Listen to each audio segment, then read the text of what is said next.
Star blessings. Let's talk about the new moon in Gemini coming up in a couple of days' time. Just wanted to mention that I recently did a video on Venus retrograde in Leo, which is the upcoming morning star. And I just wanted to let you guys know that I will also be doing another session with Ariel Gutman. So she and I will sit together and talk about the Venus retrograde in Leo. She'll bring forth her information, and I'll probably bring some new material as well outside of what I've already spoken to. So we're just going to collaborate and bring that to you guys, and that's something that I'm looking forward to. And I just wanted to let you guys know that won't happen until August. However, in any case, that's coming up in a couple of months' time. So the new moon is pretty fascinating. And before I go there, I just wanted to show you guys this. So I think I made a post about this. Well, I did on Facebook. I just don't recall if I did it on... Where did I do it?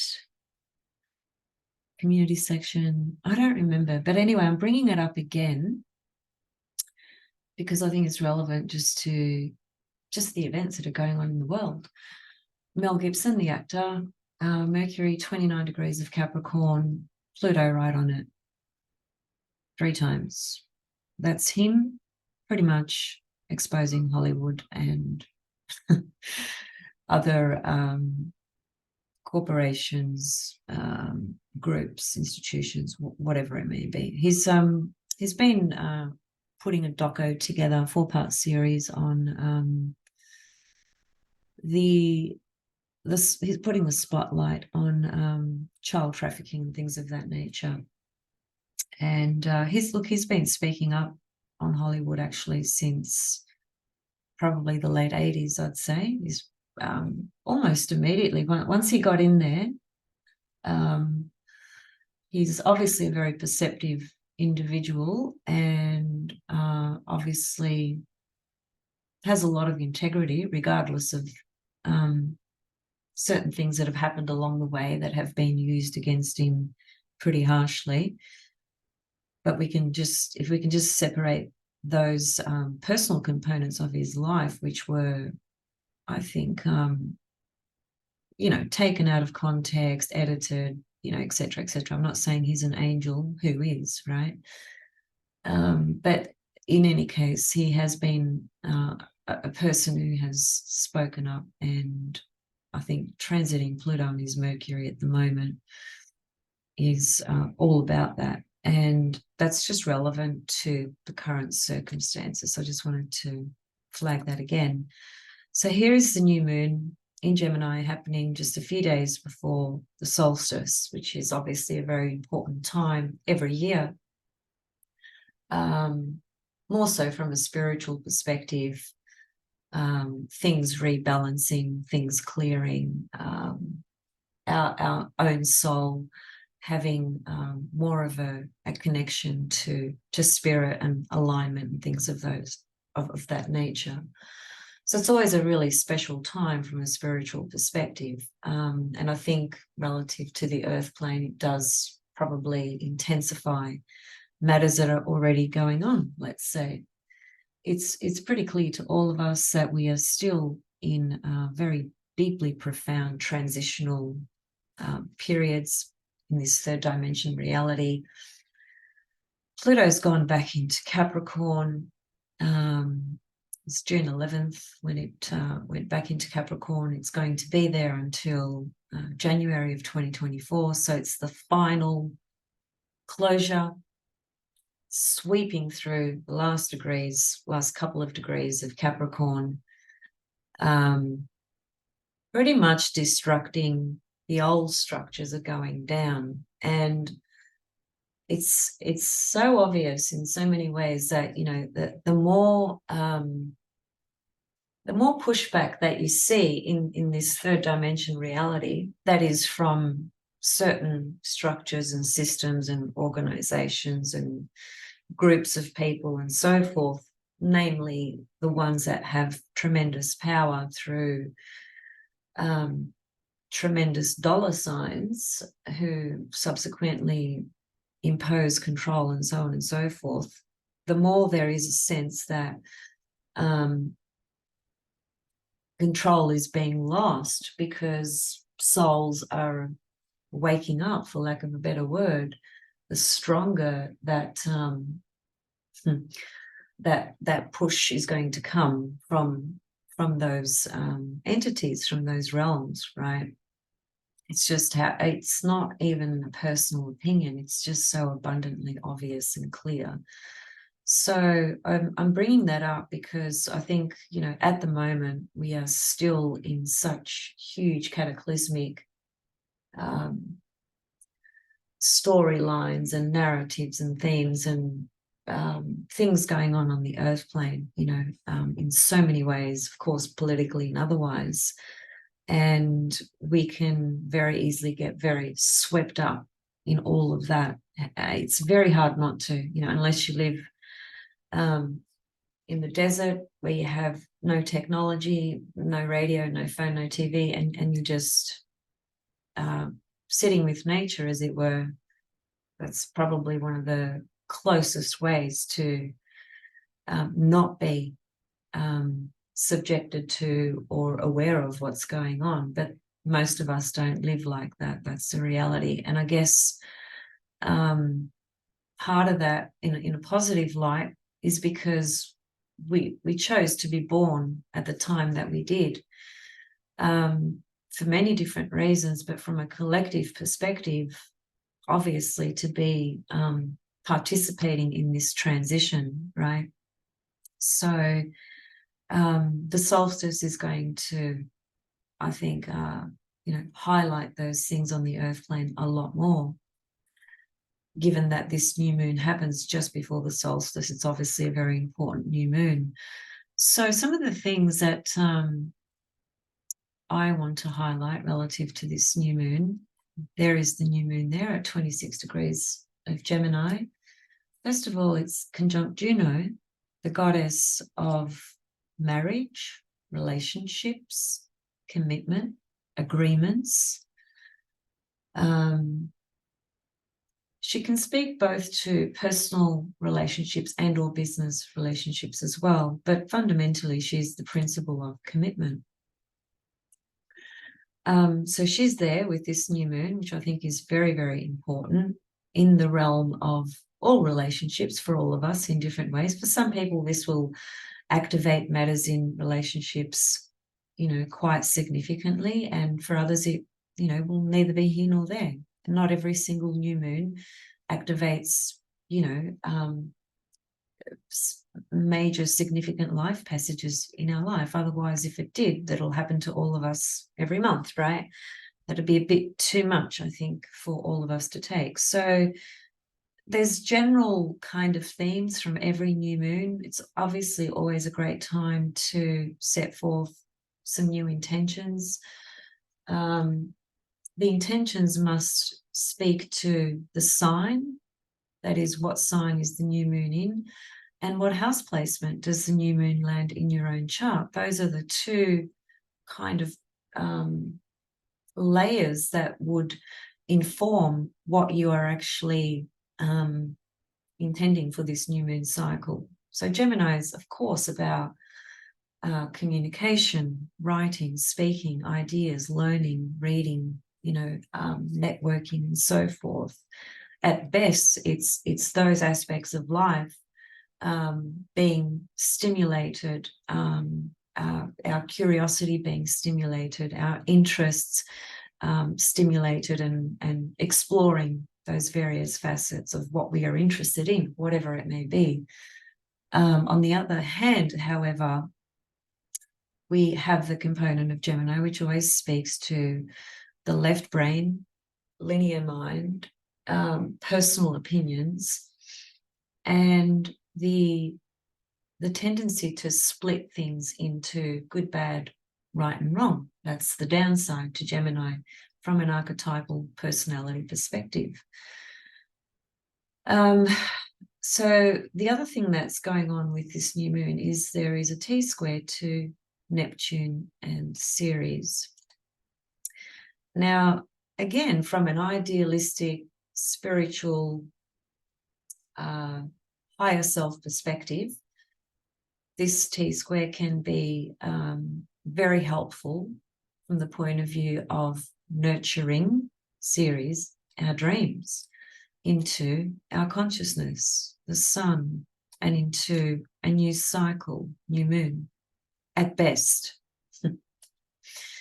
And that's important. You know, we obviously, I think, as human beings, because Saturn is such a big player in this reality, and including in our own biological experience, our biology, our life, our lifespan. Saturn speaks to age, old age, you know, the whole structure of the body, really.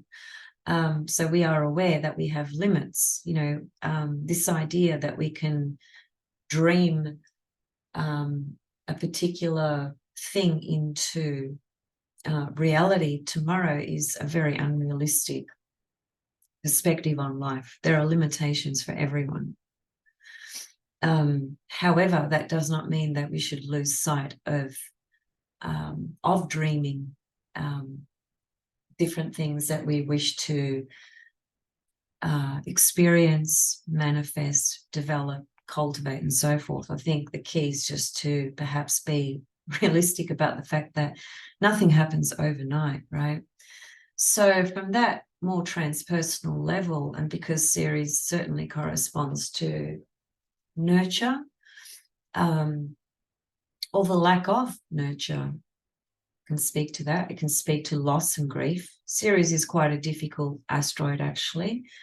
But here, with this configuration with the sun and the moon and Neptune, I think if we tie it all together with our own level of our own insight, understanding, and awareness, we can just be more focused, let's say, with this new moon and the intentions that we are putting forth to bring forth something about ourselves in a very nurturing way through the archetype of Neptune, which is spirit, which is our spirit self, which is source, which is our dreams, which is the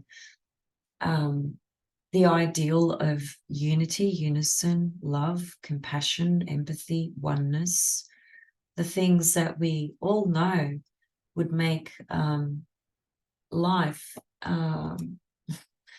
so much more beautiful, so much easier, and so much more balanced if more souls were more in touch with that, more focused, more aligned with those sorts of principles and ways of being and living.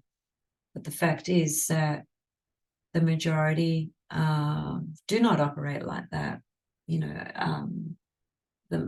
most of the way the world operates is through greed, you know, control, power. Unfortunately, you know, those components that drive behaviors that create division, that create disempowerment for some and more empowerment for others, and so on and so forth. In other words, many people are still unintegrated, not particularly evolved, driven and focused and motivated by the accomplishment of having more and never having enough, right? Hence why the world is in tremendous crisis, actually, because of that sheer drive and motivation for greed and power and control. And of course, Pluto and Eris still square each other. So this little combination here has been, you know, so much about the chaos and the destruction that we've been seeing for quite some time now, but we've had an escalation of it, particularly in the last 3 years. The other thing that is super interesting is that there's an asteroid called Atlantis, and it happens to be conjunct this new moon very closely, in fact, because the asteroid Atlantis is 27 of Gemini. So I thought, okay, well, what would that mean, if anything at all?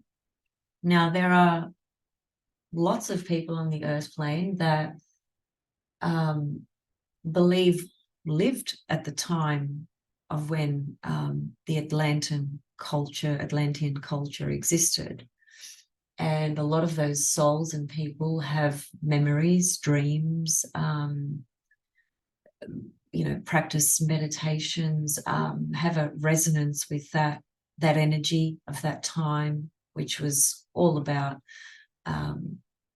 spirituality, priestesses, priests, wisdom, divination, all the wonderful things that for those of us who are drawn to astrology would be at least somewhat connected to that or interested in that in some kind of way. So I just had this sort of intuitive sense that, with Atlantis being conjunct this new moon and involved in this T-square as well, it's a pointer to all of us to perhaps take some time out during this new moon and just remember where we come from.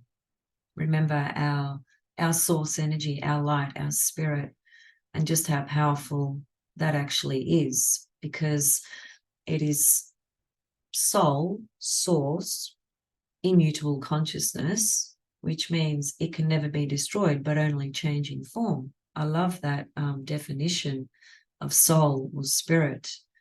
So Atlantis being conjunct the new moon can just be a really great new moon month, new moon cycle, helping us tap more into those aspects of memories that hold tremendous power of our own spiritual light, spiritual power, spiritual source. And so why is that important? It's important in the backdrop of the absolute shit show that's going on in this 3D paradigm, which is squeezing people to the hilt with fear in so many ways relative to the intended agendas that are being attempted to be implemented. Now, whether they are successful or not is another story. And I guess from our position, it's also about remembering to stay aligned, centered, integrated, aware, conscious, awake, right? Because what's the alternative? The alternative is to cave into the fear, the bullying of the plans potentially set up for the future, which it certainly doesn't create anything other than fear, lack of motivation, feel like giving up, like what's the point? Look at what's coming. How are we going to beat that? How are we going to be able to influence that not taking place, and so on and so forth? And that's the exact fucking intention that these particular systems have to create that kind of psychology in the collective, because it creates fear and division and paralysis. So if everyone feels paralyzed, as it were, well, then game over. Those structures will continue to control in the way in which they have. So it takes a lot of internal strength and consciousness to not play into the game that's being played out there, especially at the moment, because of the intensity of it, and just how unmotivating and disempowering it can be when we do focus upon it. So Atlantis being conjunct the new moon is a beautiful energy and portal to remind us of our lost, if you like, gifts from that deep spiritual level. All of us who probably did live at that time, you know, have tremendous skills and talent and gifts in our abilities in healing, in wisdom, in insight, in deeper understanding of the soul, spirit, source, the body in those ways, the spiritual body, you know, all the bodies that we have. So I think it's useful just to tune into that energy from the point of view of maybe calling back into the memory, the short-term memory, because in the long-term memory, which is ruled by Uranus, right? Long-term memory, Uranus, that speaks to every single life we've had. And it's also contained within Pluto as well, every single life we've had. So every experience we've had, all the skills and talents and gifts and healing qualities and modalities and expertise that we've developed over God knows how many years, they are still retained in our memory. So when you get a lineup like this, Neptune, Ceres, Atlantis, Ceres can be instilling and regenerating the qualities of Atlantis, Neptune, which is all about spiritual healing, spiritual harmony, right? There's lots of beautiful energy here from that perspective, if we so choose to work on that level, right? The flip side to that coin, of course, is that the asteroid Pandora happens to be here, conjunct Neptune, during this new moon. Pandora is currently at 26 degrees of Pisces. And look, I don't see that as a bad thing, even though, you know, for those of you that understand about Pandora's story and, you know, the myth associated with that and so forth, yes, it can have some negative consequences for sure. But I see it as it speaking to this new moon, because the new moon is in Gemini, so it's got to do with the information that's been projected, verbalized in all sorts of communities, platforms, collectively, and then personally in our own lives and so forth. But I would say from a collective perspective that this Pandora being conjunct Neptune and squaring the new moon is just going to be more about more exposure of the lies, the deceit, and probably so much in the Hollywood arena again, you know, the world of glamour, because Hollywood is actually ruled by Neptune. That's the side of Neptune that is not the transcended, transpersonal side, but it's the component of Neptune that is projected through the personality, which is all the smoke and mirrors and things of that nature.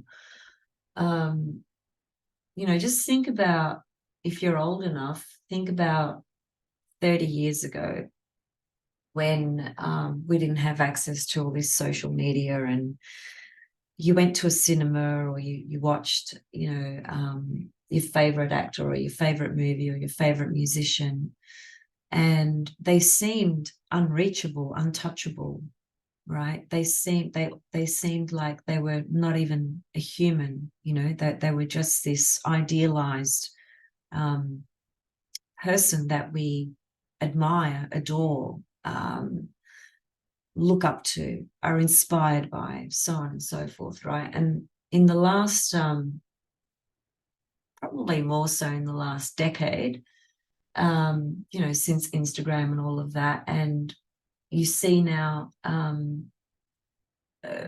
you know, artists from the point of view of actors, musicians, and so on and so forth, who have, you know, they can't help it but, you know, engage in social media with the rest of the world. And so now you follow people on Instagram or on their Facebook page, and because of the whole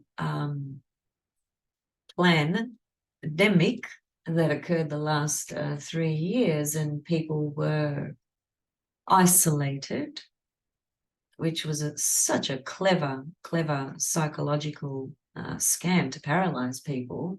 Anyway, through that process, all these famous people, you know, jumped online and filmed themselves at home, sometimes being totally depressed, sometimes trying to still be artistic and creative and whatever it was, right? But what I'm getting at is that we started to see a more personal side to people who we thought were sort of not human, you know, just unreachable, untouchable. And so it's kind of like the Neptune has it's dispelled, right?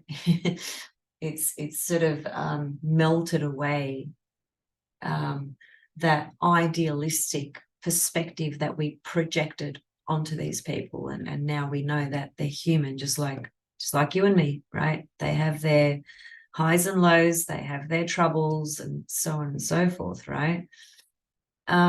So within the context of all of that, there's been, you know, enormous pushback with the whole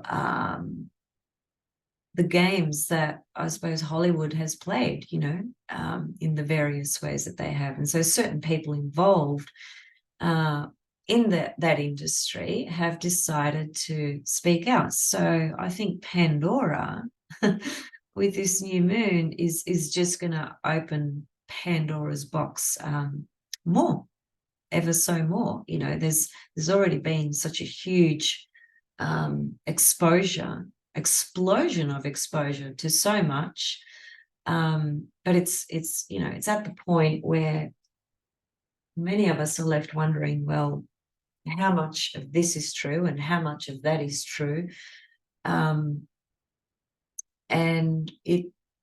we've got to really have a lot of critical thinking, critical reasoning skills, because in the mix of so much being exposed and so much being destructed, there's so many different agendas and intentions and desires, and so many people unconscious, and so many people jumping on board with a particular movement or theme or narrative, just because they, you know, they just want their voice heard or want their face seen, because they need that attention, you know.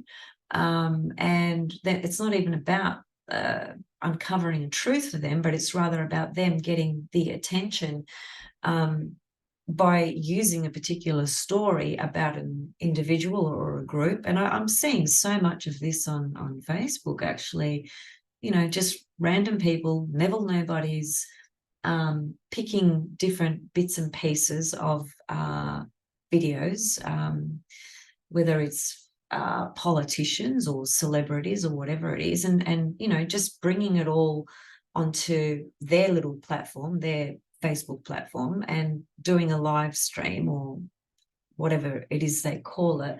And they just sit in front of the camera, and then behind them they'll have little clips of what they want people to listen to or focus on.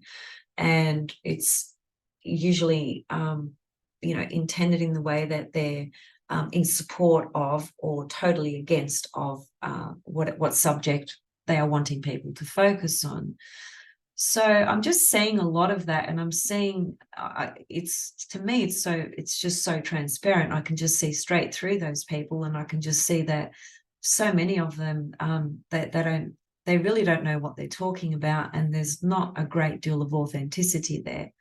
So I'm just bringing this up because there's so much of this going on in so many ways, and it does leave us bombarded. You know, our central nervous system and all our systems internally are just, you know, bombarded by this overload of information and absolute bullshit, right? And that does come a lot out of the archetype of Gemini, the sake of saying something just for saying it. There's no There's no purpose, there's no real meaning, there's no intention of anything good. It's just not, I just need to say it, need to speak, need to, just blurt it out, whatever. That's the downside of Gemini, in that unconscious personality perspective level, right? And it's happening everywhere. So I think for this new moon, we're going to see a lot of that in this third dimension reality, on that personality level of things. And just with the nature of everything that's occurring, it's just so obvious that so much of that is going to be the theme, for this new moon.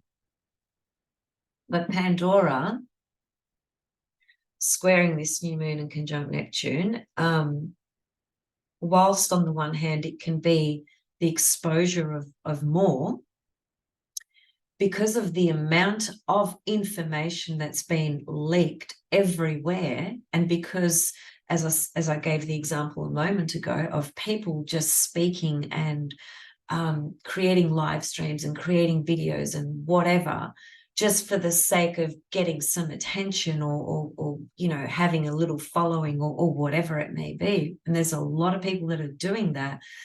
It causes it doesn't feel congruent and authentic to me. It just feels like BS. And so, because that's a level of what exists in this third dimension reality, with Pandora here conjunct Neptune square this new moon in Gemini, we don't know how much of what's being leaked, exposed, is actually true.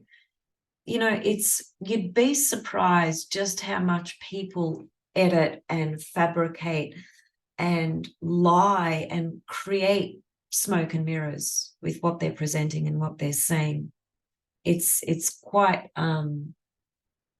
it's just inconceivable, actually, just to what extent that's going on. And with all this AI stuff that's sweeping through, and that's going to become another thing altogether. There's the stuff that I spoke about now is just going to be the tip of the iceberg relative to the amount of manipulation and dishonesty and fraud that can occur moving forward. And that's not necessarily to say that AI is a terrible thing. It will only be a terrible thing because of the hands that it falls into. I mean, let's remember that it's a machine that's been created by humans. And whilst the technological evolution of that, which I can't say that I understand, because I'm not, I don't create software. I'm not an AI expert or anything of that nature, but it's so obvious to me that, it's a creation from mankind, right? So we are the ones that are creating this, contributing to it, and so on and so forth. And what happens with that, again, is in our hands, So anyway, that's going to be an interesting unfoldment over many, many years, because that's going to be so much about Pluto and Aquarius, for the next 20 years. And we're just seeing the tip of the iceberg at the moment, right? But unfortunately, with the technological advancement, because of the level of unconsciousness in the collective sphere, the power of that technology will be misused. That's a given. That's not will it be used just to help people and to unite people and to... No, for the most part it won't. And that's just being realistic. I'm not pessimistic, but I am very realistic and very aware of what's happening on the Earth plane. Is there a possibility that it can go in a direction where it can make the world better and life better for us? Absolutely, that's a possibility. But it requires the majority to be on board with that authentic, integral intention and approach, right? Even though I'm pointing to two different sides, which are both possible, at the end of the day, it's also up to us as to what we choose to participate in and what we choose to focus on as well. A lot of things are going to be said as though they are absolutely in no uncertain terms going to happen. And most of it, well, a lot of it looks rather bleak, if I say so myself. And then but the question in my mind is, well, how much of that will really actually happen, and how much of it is so connected to paralyzing people's empowerment more and more and more every single day, so that people just cave in and just shut their mouths. So, you know, we just have to remember our source and where we come from. And no machine can mimic soul or spirit ever. It doesn't matter how intelligent it appears, how advanced it can be from that technological perspective. We're going to see some pretty freaky things over the years to come. But can any of this replace soul or spirit or mimic it? It can't. And as long as you are in touch with that divine aspect of yourself, which is infinite, then the rest of the things that appear on the earth plane are just part and parcel of transitions and changes that sweep through at different times in history. And we've just, you know, we're always evolving, right? So it's natural that technology is evolving as humans evolve, and perhaps a lot of the agendas around that are a little bit stark or bleak or ill-intended and so forth. But there is also the possibility that a lot of that stuff won't happen. Now, someone might say to me, "Oh, no, now you're being really unrealistic." Well, am I? Well, let's see. Let's just wait and see, you know, before we get carried away. I'd rather remain neutral and see all things as possibilities, as opposed to committing my mind to a paradigm that I absolutely don't want to be a part of, and certainly don't want to be paralyzed in fear by it either. So that's why I'm talking about it in this way. So this little new moon, which is not an eclipse or anything like that, just a regular new moon,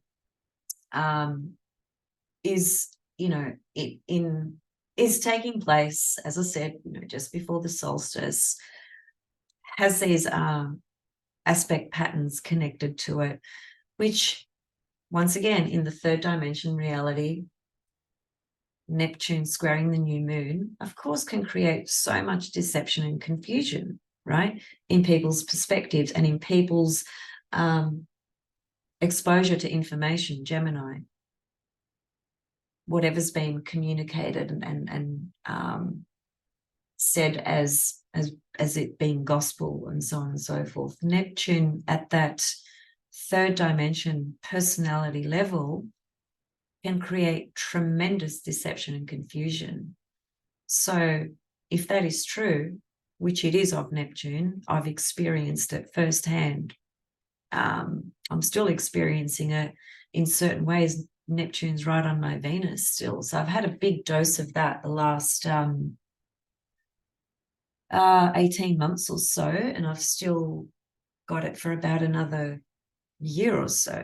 And that's been an eye-opener in so many ways. See, Neptune comes in like a creepy crawly.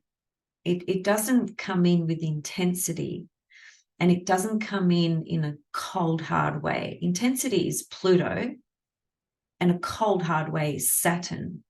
Neptune comes in through this mist. It's non-concrete.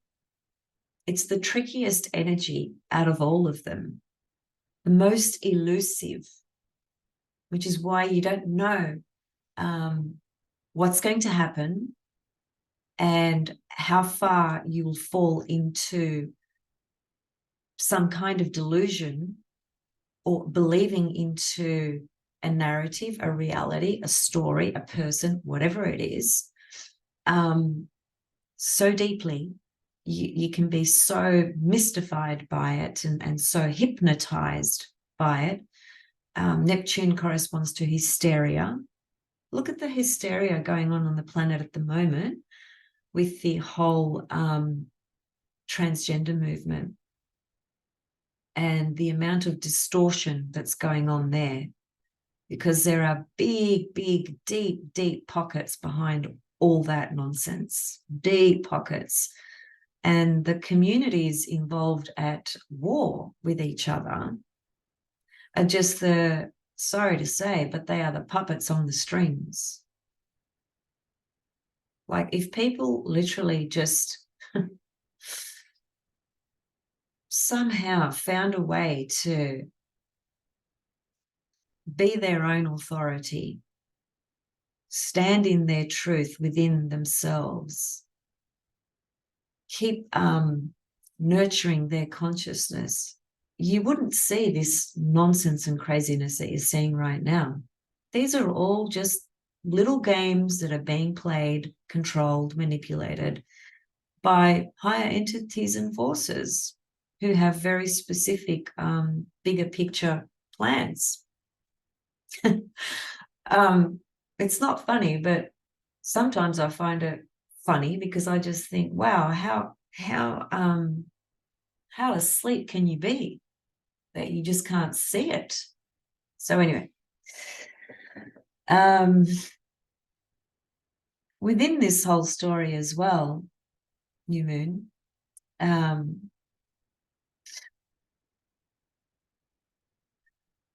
Pluto, Capricorn. So what's going to happen is in July, which of course I'll come back and talk about that, but it's still relevant right now. The nodes are going to shift into Aries, Libra, right? And let me see, it happens in July. Gone too far. There you go. Now look at that. Look at Pluto. Pluto is at 29 and the nodes are at 29. Now that square between the nodes is actually present right now anyway, and it has been. So it's the collapsing of a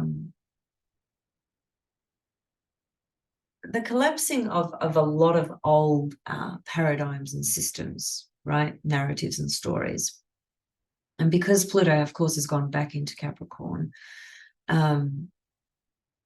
it's just going to sweep through and do the final the final structures going down. When something is how can I put it? When you've got a force, right, of something that is trying to achieve a particular objective, right, in a particular way, it's always going to have an opposite point. There's polarity in everything. So the polarity here is it's Cancer, right? Because Cancer is opposite Capricorn. So we could say it's the human family, the human collective family, versus the corporate systems, Capricorn. And, there's a lot of power in Cancer, a lot of power from that collective emotional, the body, the Cancerian emotional body, the pull of that has a strong pull, actually. But these systems in Capricorn are, how can I put it, sort of expressing or manifesting, through Pluto, which is power, Capricorn control. But Pluto at that evolutionary level is really just exposing those Capricornian systems, patriarchal systems, that have all been about control and division. So because there's this sense that through the exposure that these people are losing control, or these entities, or these organizations, or these businesses, or however you wish to refer to them, the sense of losing control only aggravates their objective, right? So because that is true, and if you're wondering, well, how do you know that's true? Well, just take a look around. Look at the aggression on things. Inflation, the prices of everything going up, double, triple of what it was 3 years ago. Just there's where do you begin relative to the cataclysmic chaos of things that are going on? How are you going to keep people in line and paralyze them through fear if you don't squeeze them with these levels of control, right? Of course, they've got to take a bigger stand into that when they know they're losing. And so if we all realize that in our own way, to some extent, we'd be more encouraged to vision actually the new earth, the new life, the new reality, the new paradigms that are being born in a much more optimistic manner. We just need to realize that we're in a real dark phase still. It's very dark, very, very dark. And we have more of an obligation, if you like, to bring our light forth because of those dark energies. Now, I don't want to bring things into good, bad, right, wrong, dark, light, and so forth, because everything has its place. Everything is a part of the whole. But there seems to be quite a big imbalance, right? So that the balances are trying to correct themselves. The Venus star point ingressing into Libra, October 2022, is the beginning of that. The beginning of the restoration of balance on the earth plane. But, and like I said in a post, and I did share this on the community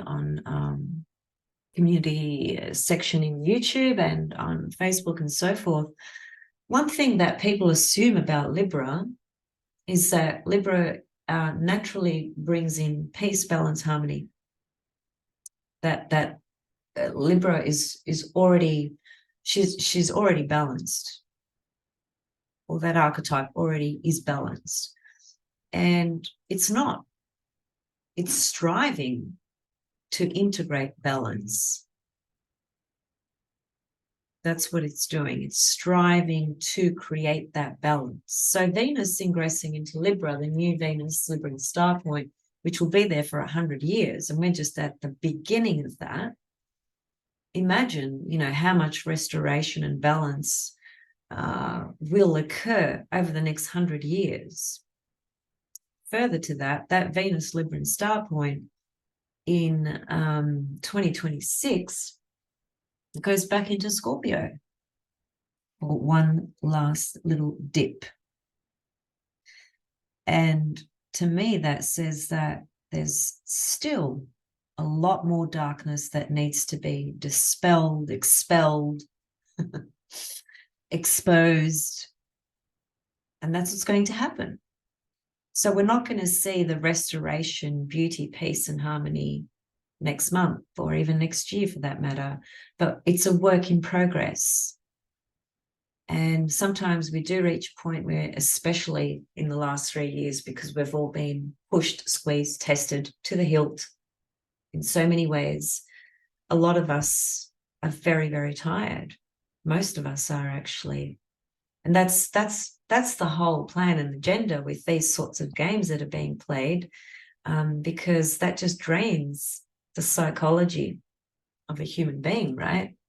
So we are quite exhausted, but those tables will turn. It's not going to remain that intense ongoing, but we're at that real critical shifting point at the moment. We just need to hang on, stand in light, stand in truth, stand in our power, because there is nothing more powerful than soul and spirit.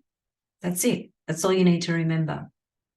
And even though this third dimension reality is dominated by personality and physicality in the senses, and therefore it makes it so much harder to remember source, spirit, divinity, and the embodiment of that, the experience of that. What does that feel like? What does that look like? How do I nurture that? How do I stay more aligned with that?